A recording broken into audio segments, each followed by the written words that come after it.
Hola maestro, voy a hablarle de la lectura que realicé, El mundo clásico, la epopeya de Grecia y Roma, de Robin Lane Fox. Yo decidí tomar los primeros 5 capítulos, que vendrían siendo aproximadamente, pues sí, las primeras 100 páginas del libro.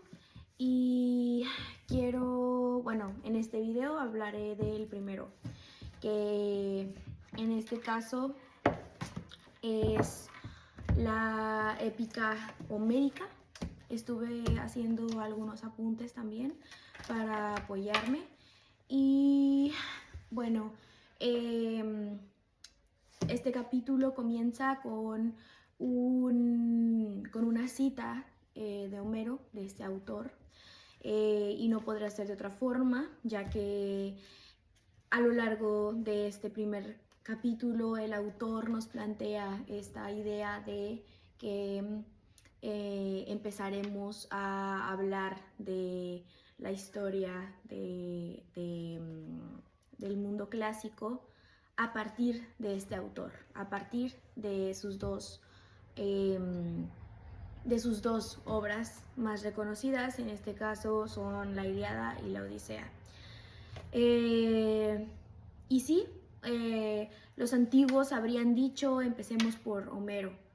Eh, y no porque pertenezca o porque Homero pertenezca a las grandes albores de la presencia de los griegos en Grecia, ni a los márgenes de la lengua griega, perdón, pero sí es por sus grandes poemas épicos, como ya lo mencioné anteriormente y como viene en el primer capítulo, la Ilíada y por una parte y la Odisea.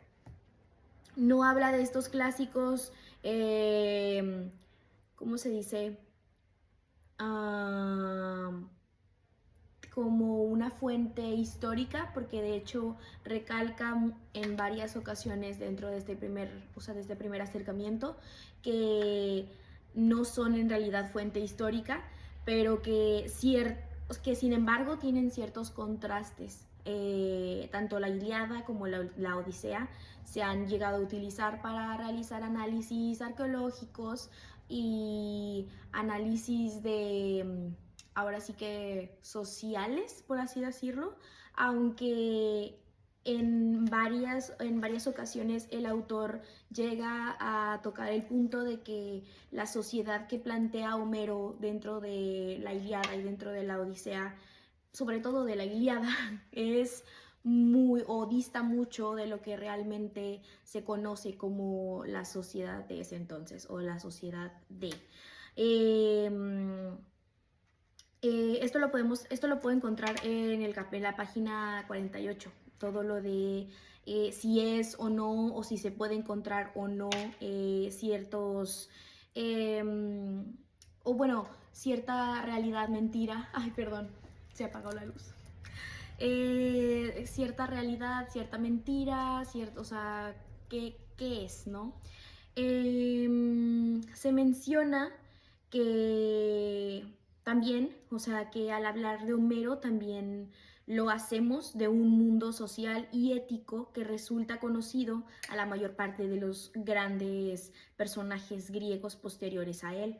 Ya hablamos del poeta Sófocles o de aquel gran amante de Homero, que fue Alejandro Magno.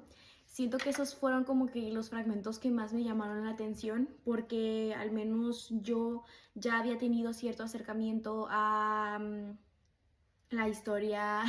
Había leído antes una biografía de Cleopatra y se había mencionado Alejandro Magno, se había mencionado un poco de esto, entonces me gustó un poco enterarme también de esta parte.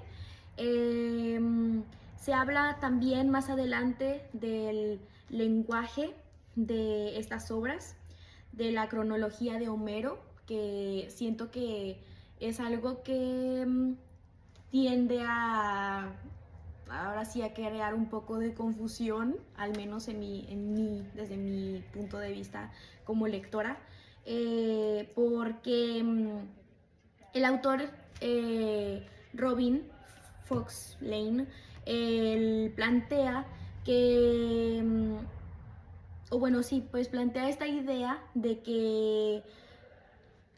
eh, de que Homero data del 750, 730 antes de Cristo y desde luego sería anterior al poeta Hesiodo menciona. Hay varias cosas que yo estuve marcando. Fueron mis notas, más o menos. Y fueron varias las cosas que yo estuve marcando dentro del libro.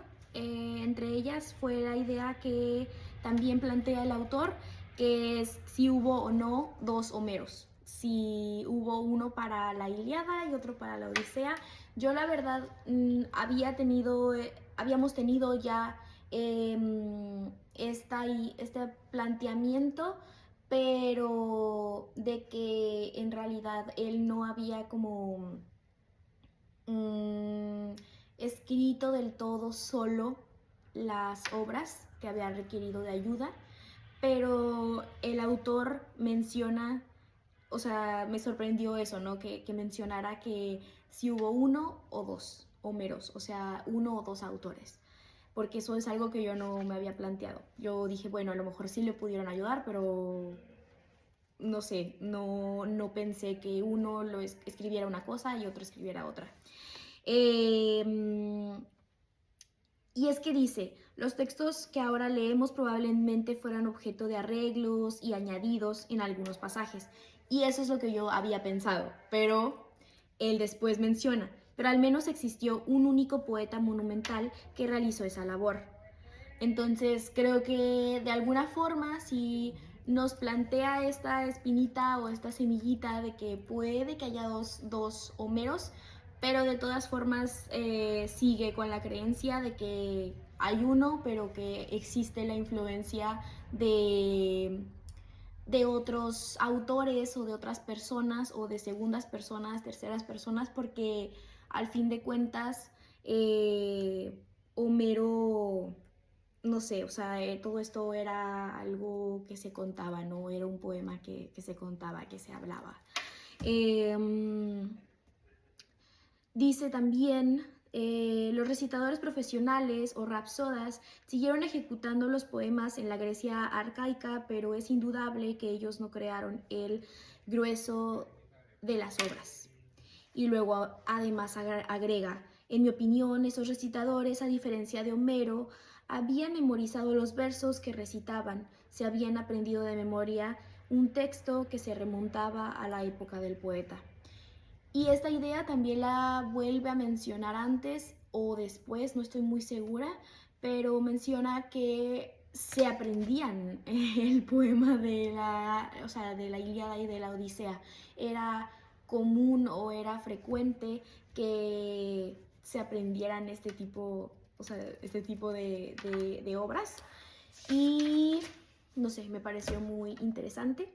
También otra de las partes que marqué y que destaqué, todo esto está más por la mitad del capítulo, más para el final del capítulo. El inicio siento que fue muy introductorio, siento que se habló mucho de las obras, se habló mucho de los arqueólogos, de cómo es que utilizan estas obras para hacer la investigación, pero que pues no está del todo como fiel o que no son del todo fieles a lo que ya mencioné antes, ¿no? En la página 52, sin embargo, también se habla de, miren, se habla mucho de que,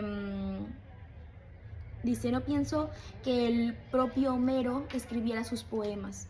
Fue, pienso yo, un verdadero poeta oral, heredero de otros poetas analfabetos anteriores. Sin embargo, fue el primer poeta épico de verdad. Y se me hizo muy interesante, se me hizo muy no sé, se me hizo bastante interesante y creo que encierra mucho la idea con esto, ¿no? De que si fue o no dos autores o uno. Más adelante habla también del amor para los griegos, en especial, perdón, la mujer con una, o sea, como la mujer tiene una cortesía que es bastante diferente dentro de este contexto de la Ilíada y de la Odisea. Se menciona también a Hesiodo una vez más, porque se menciona que es muy diferente la cortesía dentro de esta historia a los poemas, por ejemplo, de Hesiodo, de este poeta. Y utiliza como ejemplo a Penélope y a Odiseo de la Odisea. Y bueno, también más adelante, en la misma página, en la 53, ya llegando al final, habla de la libertad y este es un tema que se extiende hasta el final, ¿sí? Hasta el final, porque menciona dos escenas. De hecho, creo que el final habla mucho de la escena donde Zeus, desvía la mirada para no seguir viendo la guerra y se me hizo muy interesante dada la situación que estamos viviendo en el mundo, básicamente.